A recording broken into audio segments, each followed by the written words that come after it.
hopped up on ginger beer. What is up, guys? Welcome to the second Real Stories podcast, all part of the Little Dot Studios family. I was actually meant to say network, but I said family this time, like right off the bat. I'm very proud of myself. My name is Jake Wiafe. I'm part of the Real Stories team. I'm Alex Dell. I'm also part of the Real Stories team. How you doing, Alex? I'm good. I'm excited to be back in the booth. Yeah, back. It's been a couple of weeks. Your home. Some would say that your home is the booth. It is now. I've been on 8 podcasts since I started my own radio show. That I got addicted after that first one. I'm just can't stop talking. I breathe podcasts. Yeah, and obviously we all know about your folk rap career. Yeah, that's back on track now. So, but we've both been talking about Real Stories. But what is Real Stories? What do we keep talking about, Alex? So Real Stories is a online documentary platform, which is just a weird way of saying it's on a lot of video websites and now audio websites, I suppose. But yeah, we're on YouTube, we're on Facebook, we're on Instagram. We have 2.5 million subscribers on YouTube, 2 million on Facebook. We have a big reach, and we want to kind of give them a little podcast about how we go about our business day, working day. Yeah, I think we just felt like we weren't in your face enough. Exactly. So now we want to be in your ears, which doesn't sound creepy at all. But what happened, so this is the second episode, as I've said before. And in the first episode, that was a really good episode. We spoke to Victoria Mapplebeck, who was the director of our Real Stories original Mystical, which was BAFTA nominated at the time, if you guys didn't know that by any chance. And we spoke to Adam G., the commissioning editor of the Real Stories original. What did you think of that episode? Yeah, it was really cool. Kind of 2 people that I've met a few times, but it was interesting to sit down with them and just talk openly about the film rather than about business and where we can push the film, which is what I discussed with them in the past. So yeah, it was a really good conversation. That was actually the first time I've met Victoria in person. Yeah. Because we corresponded a lot over email, but I'd never met her before. She is so nice. She is very nice. Yeah. And of course, Adam. What isn't there to already say about Adam? Of course, I'm gonna bring up the hair again, which that's gonna become a recurring thing. Like in every podcast, I'm gonna big up Adam G's hair because I just like his hair so much. So yeah, last time you would have heard the word BAFTA come up a lot because we were discussing the BAFTA nominated Mystical, which was a great documentary. What did you think of its chances of winning the BAFTA? I was pretty confident, but only confident because it had our name on it. No, you had to go in with some level of confidence, I suppose. But yeah, we're up against 3 other films, and they're all from the BBC, and then there was plucky little Real Stories there. Yeah. But yeah, the film's so well made, and it's such a heartwarming story that I was always a little bit confident that it would kind of, I don't know, David versus Goliath scenario, and would come out. And there was kind of an element of history to it because no YouTube first film had ever won a BAFTA before. Yeah, so that's kind of a big thing for us, really, is we feel like we're doing good work on YouTube that perhaps doesn't get noticed quite a lot because we're not BBC or we're not Channel 4, but here we are. And I was so cocky. I was so confident that we're going to win, but maybe I was right, maybe I was wrong. Let's find out. We've just been told not to write a lengthy introduction to short form program. If I'd known that, I'd have saved us all a lot of time and just tweeted who the winner is. We are delighted to present the BAFTA to Mystical. Oh my God. I just want to say thank you to Adam G, who commissioned this. He's at Little Dot Studios, commissioned it for Real Stories. And this was a tricky film, as you can see, because I'm both director and parent. It's a fantastic Jim, and that meant I needed... Good job. I needed ongoing support from this fantastic dream team of commissioners and editors and producers. And I think it's proof, I hope the film is proof that small is beautiful, because I shot the whole thing on that phone. And when we needed some end credit composer, Jim took his phone out and composed the end credits, and even better, gave me the rights for a pair of trainers. So yeah, I just want to say, I think you deserve it every bit as much as we do. Jim is the star of the show. It's hard being in a film at 15, and he did brilliantly. So thank you. Thank you, Jim. I don't know about you, but that moment, the moment we won a BAFTA was like Ghana getting into the quarterfinal of the World Cup, like that level before Luis Suarez cheated us out of it. Like it's that level of hype. for Yeah, me. so we did actually win the BAFTA, which is it makes sense given that Jake just hyped it up for yeah. 2 minutes for us to say no, we did actually win it. I told you On to so. the interview. But yeah, we won. Like, and it's not. I'm not surprised. Like, I'm just saying. Like, I'm surprised in the sense we were up against free BBC productions. yeah. To kind of go up against the big dogs and come out was quite exciting. But as my mum would say, even in the Bible, did David not slay Goliath? Yeah. But we made videos out of that tweet. yeah, exactly. Yeah, Screenshot. we've milked that tweet as much as we've milked this BAFTA. Exactly. But also RIP our mentions because My God, yes. turns out if you want to Yeah. kill your Twitter mentions, get mentioned by YouTube. Yeah, that's true. Because now we're involved in everyone's Twitter spats. But Everyone's like, oh yeah, we've got this little video here. yeah. Why have you demonetized my video? Oh my God, It's yeah. probably from our account, to be honest. But yeah, it's just great. It's great to be recognized by the Academy. But if we get off the BAFTA for 1 second, we got some other big news, don't we? Yeah, so we sit off from the BAFTA and into the Broadcast Digital nominations, which came out this week. We've been nominated for 3, which is really exciting. Cheers. So yeah, Broadcast Digital nominations, a bit more kind of industry focused. But we got nominated for 3, so we were nominated one specifically for Mystical, one specifically for the channel itself, and one specifically for Alex Lewis for Best Acquisition. Love that documentary. That's the extraordinary case of Alex Lewis, which we've had on the channel for a year or so now, and has done nearly 100 million views. But it's also just a really nice story. Like we've met Alex since, and taking like a little documentary that was on Channel 4 and kind of bringing it out to a wider audience has been like one of the best parts of doing this for the last year, I guess, is getting his story out there. So seeing that kind of get some recognition at an award ceremony would be great. And it went crazy on Facebook as well, didn't it? It got like top 100 videos of the summer or something like that. Jake shouting about it because he made the video. Of course. I mean, I didn't mean to flex, but I did just win a BAFTA, so, you know. It's just us bragging this whole podcast. But enough bragging about all the awards that we've won and all the reasons that our parents love us the most. We are here for a reason. What is that reason, Alex? Yeah, so Surf Coast Jamaica is one of the films we commissioned way back in 2018. And you got to speak to the directors. Yeah, I did. Lucy Jane and Joya and Lucy Jane, amazing people. Just talking to them was so cool, and they just had so much to say as well. They're very spiritual people as well. That's quite interesting about them as well. But you know, you guys will find out about that. So yeah, I recommend going out to watch it. But if not, here's a beautifully read synopsis.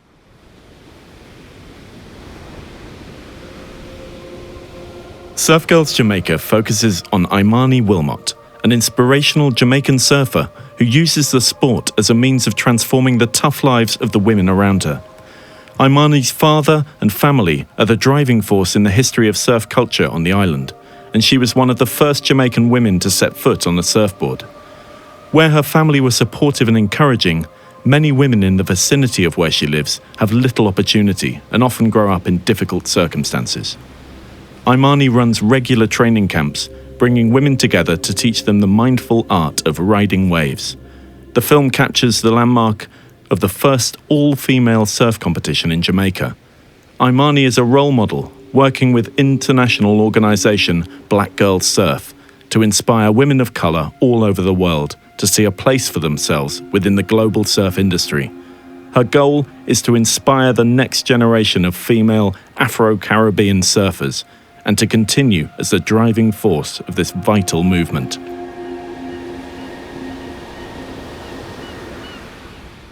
That was the most beautifully read synopsis I've ever heard, I think. Stunning. Like, yeah. And if you'd like Harold, who read the synopsis, to read you bedtime stories, just go on the Little Dot website. But yeah, what did you think of the... what was your reaction to the film itself? Yeah, I really love this film. Obviously, with the commissions, we kind of get a little kind of sneak peek kind of during editing, or like we kind of get a first look in case we need to get anything prepared for them. And this was one of the films that we watched and was like, oh, this is beautiful. Yeah, like a lot of the films we've commissioned, kind of, they've all got different aims, like missed call shot on an iPhone, certain films going for a certain look. But this film was the first one we watched where it was, you could tell they were going for a very cinematic style. Yeah. And that's something I really latched onto, was the kind of the slow-mo and the soft focus and everything. It really made you feel like you were in that kind of and also seedy underbelly is the right word, but it felt, the opening scene just felt a bit like you were in a completely different world. It's very immersive. Yeah, exactly. Yeah, and it makes you, it even makes you want to swim. Yeah, the way exactly. it feels, and I can't swim, so it made me want to drown in the best possible way. Just say that on a poster. Jesus.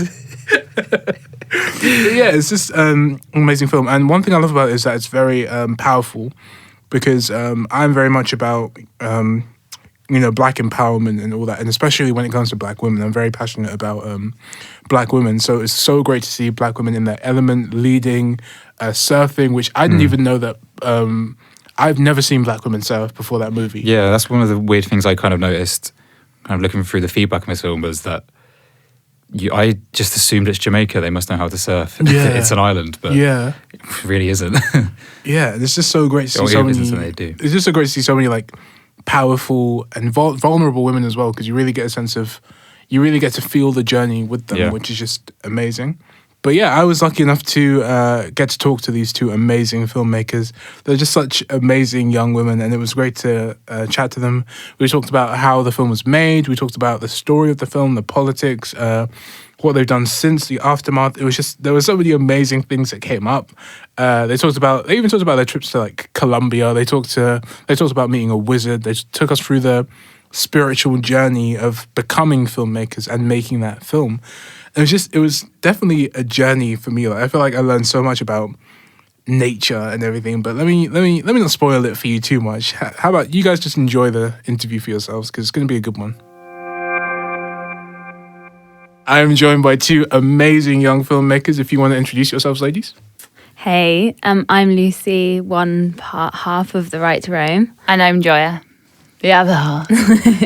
So tell me a bit about, take us back to the beginning. What is The Right to Roam? The Right to Roam is quite a young vision. We've only really been The Right to Roam for a few months, but we have been, Lucy and Joya, making films together for like a good 4 or 5 years. Yeah. We realised that lots of people might not completely understand what we are trying to achieve with our work, because lots of it isn't incredibly obvious or linear. So we decided to set up The Right to Roam, which was meant to kind of represent who we are as roamers, because we kind of live outside most of the time, not in like a tree, but we chase nature. And yeah, we wanted to just make people realize what we stand for and what we're about. So we set up a website and just said a bit about what we're doing. And that's what The Right to Roam is, with all of our films on it. And I think it's really nice. People have reacted very well to it, kind of saying like, oh, we see what you're doing now. And like, these are the kind of films you want to make. And it's like, well, yeah, that's what we've been doing. But like, obviously you couldn't, There is that, but then I think also for us, like, it probably took those 3 or 4 projects that we've done in the last few years to really know and understand the power of film and how we want to use it. Yes. So, we met at uni at LCC, London College of Communication, like, we graduated in 2016, I think, or 15, who knows. Yeah, I think, like, a good few months ago, it was when we were like, this is who we are, and then we want to put this out to the world. So that's what The Right to Roam is. And that really does come through your film Surf Girls Jamaica, which is a great film, by the way. But if you guys had to describe what is the mission statement for Right to Roam? Like, if you guys had to sum it up. I think nature is life, really. That is a good. That's what this wizard once said to us in Bulgaria. A wizard? Yeah, he was actually a wizard. He was standing by a stream that was smoking outside a rose distillery with this walking stick, and he didn't really look that. He just looked like from a different era, and he started saying, the people are miserable, there is misery in their minds, and saying all of this stuff, and then just went, nature is life. And we're like, yeah, it is, you're right. And also, I feel like another wizard. Didn't Kali Kala say water is life? Yes. And then a filmmaker who we really admire weeks later said, the only thing my father responded to my film was water is life. So Surf Girls Jamaica, one of our most decorated Real Stories originals. Oh, yeah, like lovely. You guys are like always. I always see you guys on Instagram like, oh, we've won this festival, selected for this festival, and like I obviously have to like shout about it on social media, so I'm just having to like write them down. So your film is decorated and loved by so many different people. So where did the idea for it stem from? This is like everyone's favorite question, but it is really interesting because like we're two chicks living in the southwest of England, and yet we've like made this film about Imani from Jamaica, and we became so close to that community for making the film. But the idea started actually in Colombia on the Caribbean coast there. We were filming at the national championships, surfing national championships there, and it was a surf community like that we've never seen before. It was like super supportive, really diverse and inclusive, from like youngsters to old people to amputees to like everybody was just being a part of this competition, and there was a really nurturing vibe to it. And we sort of just like sat back and like realised at that point how amazing it was, and probably took a bit longer to really realise what that meant to like the wider I think we realised when we were there. I remember there was this promenade and we stood on the promenade and wept. Yeah, and we were both like, crying. why are we crying? This definitely means something big. Yeah. So what I'm curious about is where did Real Stories come into play after all this? Joya sent me the application, and I was like, I think you knew I'd found the story about Imani, but like at the time I was working as a builder in Wales and you were like in gardening or something, and I was just like, I remember in my evenings I'd come home and I'd be like, God, I should just try this, you know. And it was nice because the questions on the application were making me think about how this film could actually be visualized, how I would make it, and so I sent it off, and then didn't tell me. Didn't tell her. And then I just get this email saying, congratulations, you're coming to Sheffield to pitch your film Imani. And I think I was walking out the dentist or something. I was like, what? I'm going to Sheffield. And then I called Lucy saying, what is going on? What have you done? Yeah, and it was just like, it was like the best news ever, because it's like worth saying at this point that I had actually tried to get the film funded by brands, but obviously like it's very obvious to me now why they didn't even take interest in it. It's because we're challenging the exact thing they stand for. The vision that they're constantly perpetuating, that's what we're criticising. So obviously they're not ready to take that on yet. And now we feel blessed that we didn't get sucked down a hole of trying to get funded by a brand. Well, we did actually, but we didn't, because the story would be a very different story. Yeah. If we hadn't have had the opportunity to work Real Stories. Exactly. And how amazing to have a channel like Real Stories realise the relative element of the film, not just to surf community, but to everybody. Documentary and surf, and to want to tell diverse stories and just to allow people to interpret that story and like take it back into their own lives, whether they're interested in surfing or not. Like it was just really cool for them to believe in it. So to sum it up, your question is, Luce did the application. We got accepted to Real Stories, a Sheffield pitch. And we went along with 5 other filmmakers and pitched on stage. And Luce had made a banging teaser out of lots of videos Imani had sent her, and created this whole score. And it was such a good teaser. And then we screened it and everyone thought we'd been to Jamaica. And we're like, yeah. We haven't, but it's really good. And then we were so nervous that pitching it that neither of us knew if we'd like clapped or were standing, or if we were even talking or breathing. I was like, did I just say that, or did I just go?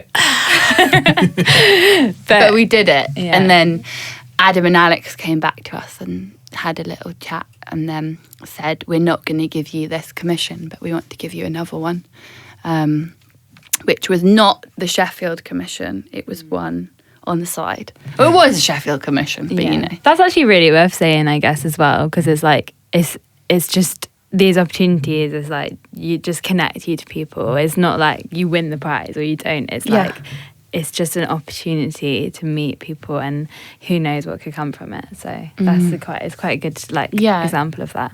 And we sat down in the meeting and said, you know, we want to tell this story. We'll do whatever it takes to make it. We can make it for less money. And we were just desperate for them to say they would commission it. And I think that helped. Yeah, it did. I think that determination really shines through with the stories that Adam has told me about working with you guys. Let me get out an Adam G quote, by the way. Because I think everybody in this room just loves Adam. Yeah. Me personally, I think his hair is just amazing. Big up, Adam. Oh yeah, his hair. Right? I mean, that's an element that we haven't even appreciated yet. But yeah. We'll make a Facebook group. Adam G's hair. But here's what Adam G said this. He had the most lively, creative conversations out of all the Real Stories originals with you guys. Aww. Like, because you guys just had such a vibrant vision, and it was kind of like it was like he really wanted to get everything that you guys had to give him from this documentary. So what were these kind of conversations these creative conversations that you had? I'm trying to think what he means by lively. No, I love that we're calling it vibrant vision, because what it is headstrong and stubborn, I think, probably. But yeah, we had a really, you know, we are so message driven, and like had something that we really wanted to say with the film, and we, you know, we were we held on to that quite tightly, and we also come from a style that is maybe less real stories, because, you know, we are not that married to telling linear stories. We're always looking to see how we can experiment. We're very visual, and so we definitely we're trying to keep tight hold of our own style and stuff. But the reality is that I think when you're making a film like that and you become so close to the people whose story you're telling, you can lose perspective. And so we would put together a rough cut, and then Adam would come back to us with all of this feedback and all of these challenges, and really make us justify why we were using the scenes in the way we did. And that made us really think about what does it actually mean. And without that feedback, you would just never make sense of all this footage that you've got, you know, because to have someone else come in at it and be like, well, I don't actually get that, because, you know, we know something that everybody else doesn't. Yeah. So that was such an important part of the process. And but we just didn't, you know, if Adam came back to us and said I don't think this works, we wouldn't just let him have the last word. Yeah. We would just be why then? What, you know, and properly challenge him. But that became a really, I guess, nurturing and productive creative process, I think, where together we all brought the best out of the film. We were also quite hesitant and worried, I guess, stereotyping Adam slightly. He's just after the drama. He's just trying to sensationalize the story. Yeah. Turns out he really wasn't. He was just trying to get the best story that he could. And we're so grateful for it. And we obviously figured that out quite quickly. Yeah. But we felt very protective of having the privilege to tell Imani's story. So it's interesting that you mention how you are two white women who went to Jamaica to tell a black woman's story. So so that must have been in the back of your minds throughout the whole, that kind of intersectional, because it's so very common for Western filmmakers to go to places like Jamaica and they kind of want to tell the story through their lenses. So was that a big thing for you when you went there? Yeah, absolutely. That was I mean, coming at it in the first few days, our approach was like just to completely leave the camera down and just like meet these people and find out who they really are and what's important to them, and just to become friends with them. Like, we really got adopted into like the Surf Girls family before we decided to start filmmaking. And I think that's so important, like recognizing your position is the first thing as someone, as an outsider, and the second thing is just to understand how this is going to be a collaboration. It's not going to be you imposing your like, you know, preconceptions, whatever. It's going to be like you working with these people. And like, we had a Jamaican film crew, all female, and Wow. yeah. Preconceptions is definitely something that I think a lot of filmmakers can go in somewhere thinking that it's going to help the story if they stay really headstrong with their preconceptions. But it definitely doesn't. And if we had done that, it would have been a disaster. We had to really sit back and wind down our speedometers of time and just go with the flow and see what happened daily, because that was something else that, you know, Adam said, where's the surf shack? We want to see the surf shack, the surf school. We're like, Adam, the thing is a surf school is like a tangible concept. It happens on the water. There's not like a hut that says surf school on it or something. So just getting used to realizing that what we were going out to with all of our Western kind of, you know, there's a building, there's infrastructure, is it was just like a collective thing that was happening, and didn't need a building or whatever. You can tell it is a movie made, like, you can see the humility in both of you when you're making the movie, because I'm African, and a lot of the time on TV, like, I'll see Nigeria, where half of me is from, being represented very poverty heavy, like people kind of coming in and talking about how awful it is, and there's flies on the children and they don't even know it's Christmas. But one thing I love about one thing I really love about Surf Girls Jamaica is that you find the perfect balance by showing the majesty of Jamaica, but also there are issues and there are problems that women face. So when you were interviewing these women about those issues, like, did you have to tell them, oh, we're here to make this point, or did you just kind of let them talk about the issues that they faced and make the film around that?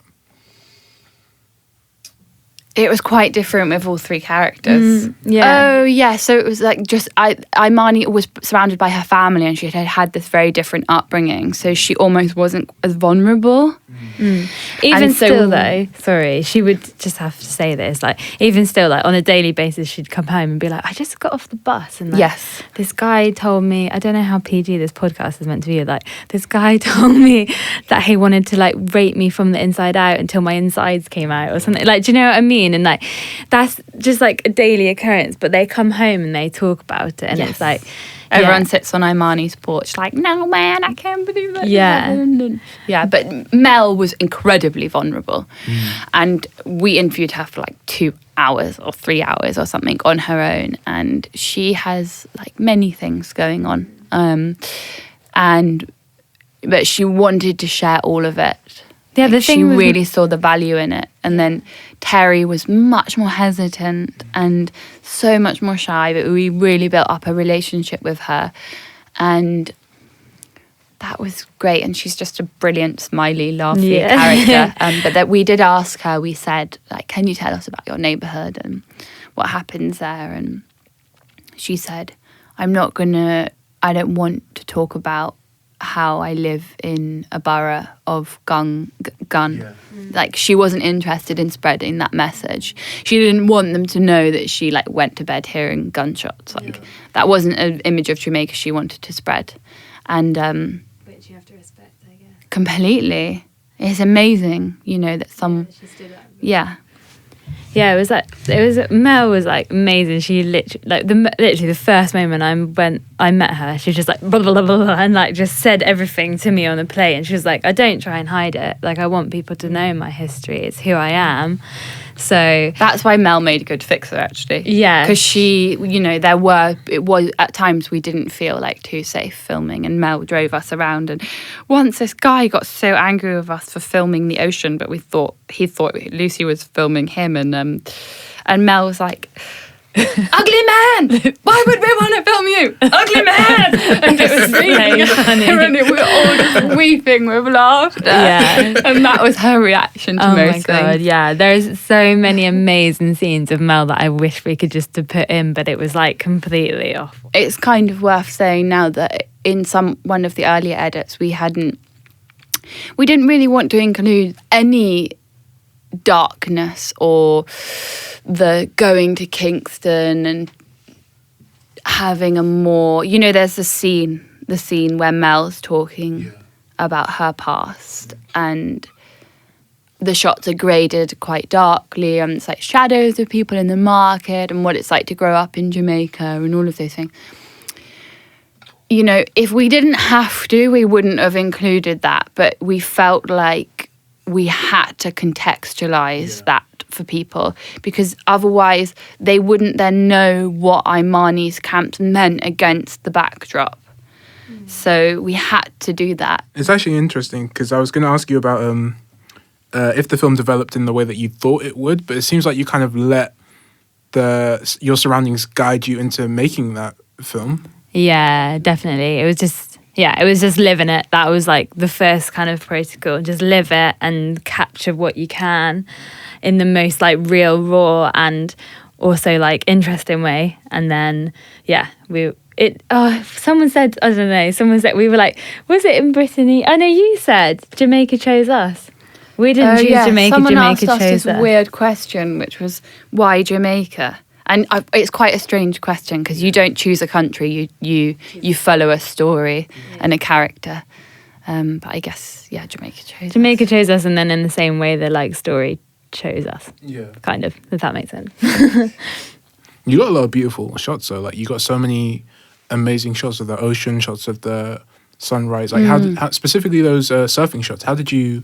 Well, we had an amazing, talented drone operator, nickname Apple, real name Janine Titus, who is a boss Drone woman. Girl JA. And her Instagram's Drone Girl JA, if anyone wants a drone operator in Jamaica. And she did all the incredible drone surfing shots, and then Luce was in the water with Imani following her around. As a like cinematographer, camera operator or whatever, that's like my happy place to be, is in the water, because like it's so amazing to get close to someone that's like just popped up on a wave and riding down a wave. It's like you feel what they're feeling. I'm actually in the film. I think on a bigger cinema screen it's really obvious. It's like one of the shots of Imani and her daughter right at the end. They like surf past me and I'm just there with my camera. But that was all a part of like being part of the like Surf Girls family as well, because like we would both be coaching, like pushing the girls on boards, and then I'd be like in the water with my camera and also like go and like there were often times where we're like, should we be helping the surf lesson or should we be filming it, or what should we be doing? And then we're like, no, wait, we're here to make a film. Get your camera, film it. But it's so important, I think, like when you're making a story like that, that's where the water plays such a big part, to like get into it. I think together. Yeah. But it's cool that you got your own like Tarantino style cameo. Yeah. Oh no. Every time I see it, I'm like cringing hard. I'm like, no. But it's cool. It's just, I mean, that we're just lucky that Joya can film like from the shore and I can film from the water, because you can capture, you get a real like full on perspective of what's going on. So yeah. It must have been good to film with Imani, because I'm sure you got to bond with her not only as fellow filmmakers but also as women who love to surf. So was that kind of the basis of how you formed a relationship with her? Yeah, totally. That's really important. Like as as surfers, I think something that I agreed with Imani from the very beginning is like we connected on the fact that we're soul surfers. Like we surf for whatever it gives us, the therapy that it gives us, and that was really important. So did you, once the film was done and it was released on Real Stories, like you must have had to go to a lot of festivals?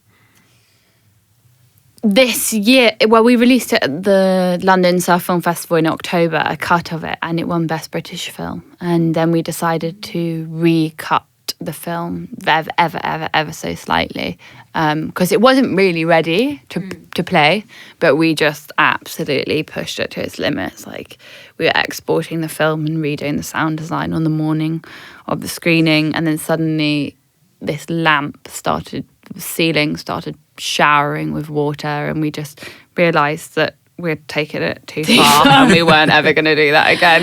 No. It was like just disaster and disaster. But it went there, and it was cool because that informed like the final edit before it went online. It was like, how lucky were we really to get to screen it to an audience and get some feedback and be like, people would be like, oh, I didn't get that, you know. Yeah. So, or it's too long in that section, or whatever it was. And then it went on Real Stories, and it's been to Switzerland, Swiss which Surf Adam Film loves, Festival, the where it won landlocked Best surf Short, film festival. and then the Sheffield Adventure Film Festival, where it won Silver Women in Adventure. Yeah.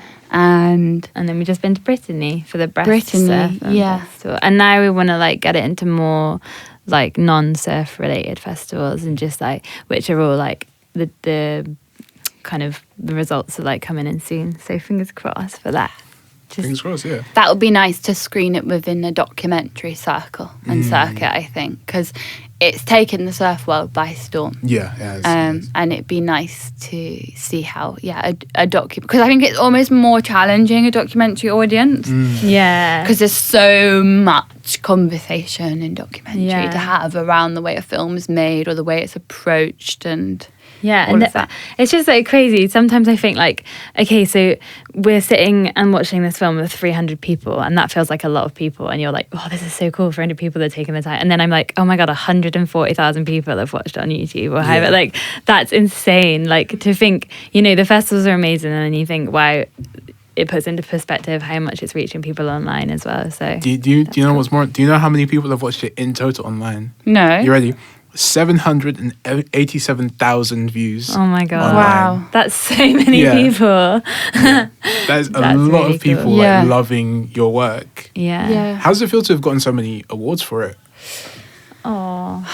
Well, obviously we feel really blessed that it's resonating with people and that these audiences are appreciating this Imani story and the work that she's doing, and hopefully the way that we've told the story. And all of the team and talented musicians and sound designers who put And their exec emotion producers into it. and everybody. Yeah.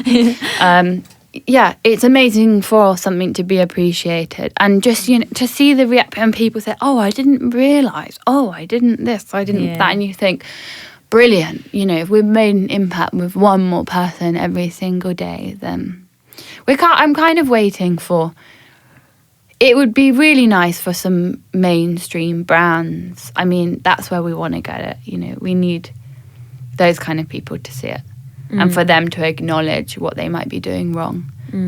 But we're not really sure how to do that. I'm like slightly suspicious that they already have seen, because like there is now this like new So we're talking about surf brands. yeah, people now like surf brands, you're starting to see like on their new campaigns like, oh, let's go and like, what's this Chinese surf doing, what's this, like, Oh yeah, was it Billabong? yeah, so it's Have like just released a new campaign which is about women in surfing, and it's just horrendously brain numbing. but they are including surfers who I never would have seen on campaigns before. So like, I think that the conversation and discussion is being had, and it is having an impact, whether it's from our film or not. I think our film has played a big part in it. But yeah, the awards are amazing. And then I always say like the biggest award is like when you just like read a YouTube comment that's like, this film's actually changed my life. Like, I'm gonna go into the ocean for the first time or something like that. And you're like, that is incredible. That's There are why- so many of those. There are so many amazing YouTube comments, like Yeah. so many that, oh, I'm proud to be a woman, I'm proud to be a surfer, I want to get into surfing, proud to be Jamaican. Yeah. I love one comment which I don't know why always is at the top on YouTube. I mean, I don't love it, obviously, but I just love how hilarious it is. It's a guy who says, "I'm only here for the butts." Oh my god. So classic. And when I said that to Lucy, she said, "I'm only here for the butts." Always. Oh, you're so, really classic to write something like that. Seems like you really educated people on black women in surfing. Hopefully, a bit. Yeah. Is that what you set out to do? Yeah. Yeah, that was one of the things, definitely. But there is a whole movement. There's organisations like Black Girl Surf and Brown Girl Surf and the Groundswell Project, which is these are all in Los Angeles, and then Solo Sister in Vanuatu, and there's a lot popping off, and they've all got a lot to say, and these are women, they are representing themselves and they're redefining their image. Rhonda Harper is a force. She's the founder of Black Girl Surf. And she's training a Senegalese surfer called Kaju Sambe to hopefully compete in the Olympics. Because we're all going to see what surfing really is when it's on a global platform like the Olympics. Because this is the first year in history that surfing is an Olympic sport. Yeah. Which is like, I guess, really good timing with the film coming out. Because it's like people are going to be like, right, okay, what is this? And like actually they'll look and now there finally is a little bit of representation for like what else is out there in the world surfing community. So there's coverage on an interesting. Indian surfer too who's doing a similar thing to Imani.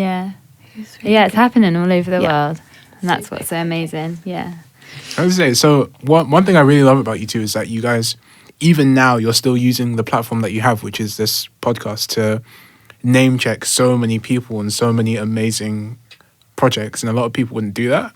No, of course they would. No, a lot of people wouldn't. You'd be surprised. For a lot of people, it's like, oh yeah, we love working with them, but it's about us and it's our story when we tell. But even you call it Imani's story. Oh, it's so is. When you're talking about it. And Mel's and Terry's, but it's their story. Yeah. Oh my god, I wouldn't be able to think about it in any other way. I don't think. It's just never about us. Like, it never is. Like, even when we win the award, we're like, this is for you, like, that's without wanting to sound cliche. It's just, and also, we wouldn't be filmmakers if it wasn't for the daily inspiration we get for people doing amazing things out there. Like, why we wouldn't feel inspired to make films. So, like, it's really those people all over the world, and also nature in its mother nature, that person, spirit, whatever. So yeah, it's not about us. Hopefully Imani, she's running a GoFundMe to build up the camp a bit, and hopefully that will pick up and she can get some resources to like grow the camp a bit, because it is a hustle, her doing that camp. She balances so many jobs and doesn't really have the resources to make it happen. And yeah, she needs some help if anyone wants to. But that's what I was going to say earlier, actually. Like, is in terms of the film as well, it's like something, and our mission statement as a Right to Roam is like using film as a tool, and like there's so much potential to use it to really actually make a physical difference. So it's just I think that's hopefully something that will happen, and I think we've seen happening is like hopefully the awareness will become actual like a physical more infrastructure and support for us. Film is an impact medium, and it should be used that way, and filmmakers should feel responsible, I think, for telling these stories that need to be told in a certain way. And it's just ASAP real stories, like supporting stories that can have an impact. So do you guys know where you're going next? We are. We don't know. We're going to. Where are we going? We're going to Hampstead Heath to have a swim. No, yeah, We're going to go for a swim at the Heath this evening. But with all of the women at the Heath, there's just so many great visions there of nakedness and boobs, and it's a great scene. But in filmmaking, we're just going to keep working with Adam amazingly. Female empowering role models who are rocking life and taking the world by storm and showing people how it should be done and empowering the community around them and using the environment for good and all of those themes which are so important to us is the way that we want to go. But we hope that we can use dance and music and experimentation and performance maybe in a slightly more dynamic way than we have before. Oh, this has just been an amazing conversation. Thank you. Yeah, thank you so much. Thank you so much. It's been so fun. And this has been the Real Stories podcast. You guys want to say your names and just one more Joya, time? Berrow. This has been Lucy. And Lucy, And this has been Jake. Thanks for listening. Sorry. No, it's cool. It's cool. Actually, you guys sign off. No, you sign You're the biggest natural. We want to see you. This has been Jake Wiafe of the Real Stories team signing off. Thank you so much for listening. So that was really great. Really great to hear from the two of them. Really liked how they were talking about how positive the comments are, because it's always a bit of a risk, but we have looked through the comments and they're telling the truth. Yeah, we made a little game out of the comments, which we're excited to share with you. So we're just gonna go through the comments, and me and Alex are gonna pick our favorite comment. It might be the same, it might be different. But why don't you start, Alex? What is your favorite comment?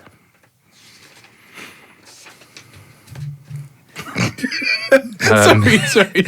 You guys didn't see that, but Alex just did the neatest little when he was unfolding the paper. But I realised I wasn't prepared, and I thought I may as well, rather than having 2 seconds, I might as well commit to 5 seconds to do it properly. You did not need to flex that hard, Alex. It was just unnecessary. I need to record this. People need to see my weird tendencies. But yeah, take it away. So I got this one. Amazing. The topics were very harsh for me because I grew up in Jamaica. Sometimes I feel like there's another Jamaica because I've never experienced the things mentioned here or many other platforms. My love goes out to these and many other young ladies in Jamaica. Our back is strong. We are queens. Judith. I love that one. But I think my favourite one is from Zara. Sharing stories that are real and letting folks know the struggle. And this is such a good clip. Surfing is the way out. It's the first time I'm seeing Jamaican women speaking out. Heart emoji, 100 emoji, okay emoji, black power emoji. That is my favourite comment. And I really like this one. There's actually quite a few comments along this kind of thread. But I remember Imani as a little girl, and it makes me so very proud to see the woman she has become. Her passion to recognise, empower and assist women is inspiring. Beautiful video for sure. Blessings to mummy and daddy and the family. And there's actually quite a few people who were, that's from Jennifer. And there's actually quite a few people who were kind of mentioning that they knew her or they'd seen these guys out there surfing, and kind of seeing like the Jamaican community rally on our videos from London was actually really exciting. Yeah. Usually we tend to kind of get people who you would expect like a kind of English or American audience, but getting like an international audience and people who recognize these people or knew the family kind of shows how wide these stories can spread, I suppose. And it kind of makes it all like, even our jobs as people who optimize it, people who release it, it makes it so much nicer because you're kind of releasing a documentary that the community really resonates with. Exactly. And it's just a nice feeling to put some goodness into the world. Yeah. And, like, people like give you goodness back. Yeah, exactly. It is genuinely one of the most wholesome comment sections we've got, I think. Yeah. People just encouraging each other, and there's quite a lot of people saying, I live in Jamaica, but I didn't actually appreciate this. Thanks for kind of bringing it to light. And that's kind of a pat on the back for the two directors, actually. Yeah. Because they actually they show these kind of these stories that probably aren't spreading to kind of the wider community, but they really put a spotlight on them. And they were Joya and Lucy Jane would love these comments as well, because you could tell they really set out to kind of educate people but bring them into that culture. So these comments just show that they really succeeded. They showed people that black women can surf. They showed people a multifaceted side of Jamaican culture, and they kind of did so without forcing themselves into the narrative, because they were very much seemed against the idea of doing that. So it's a huge credit to those filmmakers. Yeah, just wholesome place all round, an enjoyable comment section. But yeah, if you want to watch Surf Girls Jamaica, an amazing documentary, you can watch it on YouTube, you can watch it on Facebook, you can watch it on the app. Is there anywhere else you can watch it? I think that's pretty much it. Yeah, I think that's all the places. VHS. Yeah, VHS. We have on. Send us a letter. And we'll post back a VHS. Sorry, but yeah, you can watch it. You can watch it at those places, and I would really recommend it. It's a love letter to Black women. It's a love letter to surfing. It's a love letter to Jamaica, and you can learn so much even if you're not from those cultures. So I would really recommend it. And so this has been the second episode of the Real Stories podcast, part of the Little Dot Studios family. And this is Jake Biaffe from the Real Stories team signing off. This is Alex Dale signing off. I forgot to say from the BAFTA winning Real Stories to you. So this is BAFTA winning Jake Biaffe signing off. This is just Alex signing off.